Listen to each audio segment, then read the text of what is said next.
بسم الله الرحمن الرحيم السلام الله عليكم أصحابتا آنو جعلنا هاي ولا لها aad ayaan idiin salaamaynaa meel kastoo aad naga daawanaysaan nagana dhegaysanaysaan haddaba maanta caawo xilli kastoo ay ku tahay ogaal media muxuu doonayaa inuu ku ogeysiiyo ogaal qorshihiisa ama hadafkiisa ugu weyn waa in uu ogeysiiyo waxyaabaha daahsoon ummadda Soomaaliyeed ogaalow bal maanta maxaad doonaysaa inaad na ogeysiisid haye waxaan maanta doonaynaa inaan idin la wadaagno dhiigagga nooca ay yihiin iyo sida ay xiriirka u leeyihiin shakhsiyadda qofka haddaba dhiiggaada ma taqaanaa ma isgaranaysaa adigu maanta waxaan doonaynaa dhiigyada inaan falanqayno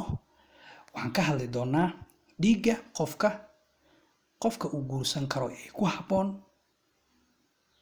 iyo dadka waqtiga uu la qaadan karo iyo kaariyada amaba meelaha uu ku fiican yahay haddaba ka bogasho wacan inkastoo aynu jirin aragti ku filan oo lagu kala saaro noocyada kala duwan ee shakhsiyadda haddana waddanka Japan waxaa aad loo tixgeliyaa nooca dhiigga ee qofka marka la doonayo in la ogaado shakhsiyadiisa sida aynu ognahay saynisyahano reer Australia ah ayaa daahfuray noocyada dhiigga ABO system sanadkii 1900 isla in yar un kadib helidii noocyadii dhiigga sanadii 1927 ayuu barasare Takeshi Furukawa oo wax ka dhigo dugsiga tababaro macaamiil haween oo ku yaalo magaalada Tokyo ee caasimadda dalka Japan u soo jeediyay in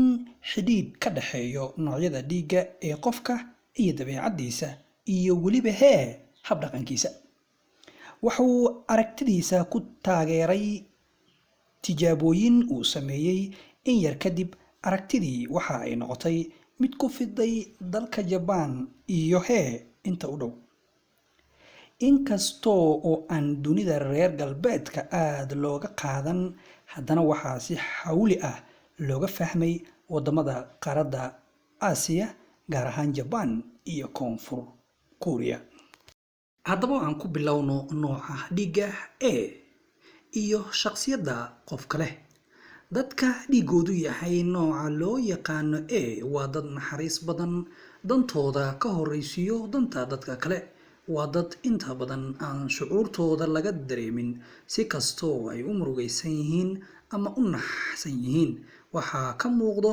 deganaansho dadkani waa dad inta badan si fiican u dhageysto dadka kale badanaana saaxiibo badan si ay dadka kale u jeclaadaan darteed ayay shucuurtooda u qariyaan marka waxa ay u baahan yihiin in waqtigooda amaba waqtiyada qaar ay keli ahaadaan si dareenkooda ay dibadda ugu soo saarin shaqooyinka ugu fiican ee dadkani waa kuwa aan lahayn dad badan oo lala shaqaynayo sida qoraa ama xisaabyahan waa dad gooni u socod ah oo iyaguba ah ha idaarin ku daari maaye waa dad akhriska ku fiican waa dad dhageysiga ku fiican waana dadka loo yaqaano the most artistic blood group waa dadka dhiigooda markii la fiiriyo dadka ugu halabuurka badan waxa ay ka soo baxaan dadka eega waa dadka la yiraahdo artist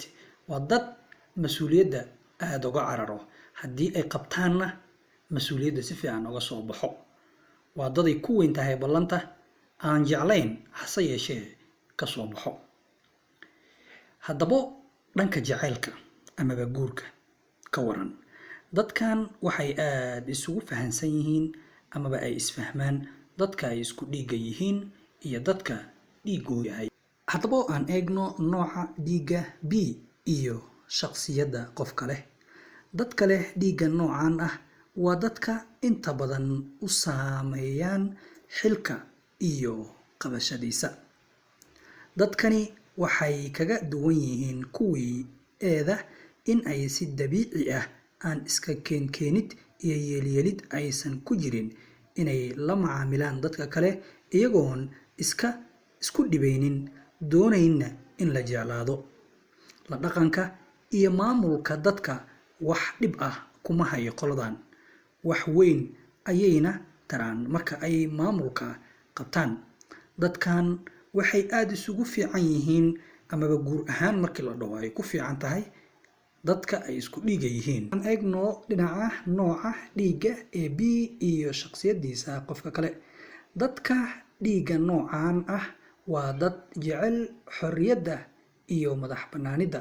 Waa dad aad u faraxsan mar walba. Wax dhib ahna kuma hayso dhibaatooyinka dunida ka dhaco. Laftirkooda waa dad qonyar u socod ah, jecelna inay xilalka qabtaan. Hase yeeshee waa dad markasto ku guuldaraysto amaba aad u neceb guuldarrada. Hase yeeshee dadkani wuxuu Ilaahay hibeed u siiyey in qof walbo uu la socon karo amaba u guursan karo ama saaxiib la noqon karo. Waa dadka percentage-kooda dhiigooda uu dunida ugu yaryahay, cid walbo ayaana dhiig siin karto. Haddaba aan fiirino nooca dhiiga O iyo shakhsiyadda qofka kale. Dadka dhiiga noocan ah lihi waa dadka ugu mudan in laga dhigo hogaamiye. Waayo waa dad inta badan mas'uuliyad culus iska saaro. Haddaba hawsha ay markaasi leeyihiin. Waa dad leh hami iyo hididiila saro, aadna isugu kalsoon. Dadkani inta badan waa dad ku guuleysto dhinaca sportiska iyo ciyaaraha. Dadkan inta badan waxay xidhiidh jacayl dhex mari karaan dadka la dhiiga ah iyo nooca kale ee AB-ga. Marka la eego dhinacyada jacaylka iyo xidhiidhka, AB waa nooca ugu nasiibka badan waayo cidma isma diidaan oo cid walbo way isla socdaan. Dadka O-ga ah waa hogaamiyaasha ugu badan caalamka meelaha ay ka soo baxaan. Waxay leeyihiin kalsooni aad u sareyso oo nafeed. Waa dad aad u caqli badan, waana dad aad hadafyo dheer u leh. Haddaba intaas ayaan ku soo afmeerinaa, balse intaas ka hor haddii aad dhegaysatay amaba aad si fiican ula socotay dhiiggaada adigoona soo eegin ayaad garan kartaa habka dabeecadaada iyo dhaqankaada ayaad ku bees garayn kartaa. Ogaal Media ayaan intaas ku soo afmeerinaa. Qorshahana wuxuu ahaa inaan idinla socodsiino dhiigga iyo noocyadiisa iyo shakhsiyadda dadka sida ay yihiin. Hase yeeshee waxaan idinka codsanaynaa inaad share tiraahdaan, subscribe tiraahdaan. Wuxuu Ogaal idiin soo wadaa inuu igu ogeysiiyo waxyaabo badan oo aadna ogeyn oo laga yaabo inaad ogaataan haddii eebbaha awood leh inuu saamaco. Ismaaciil Arax ayaa idiin soo jeedinayay. Nabadgelyo.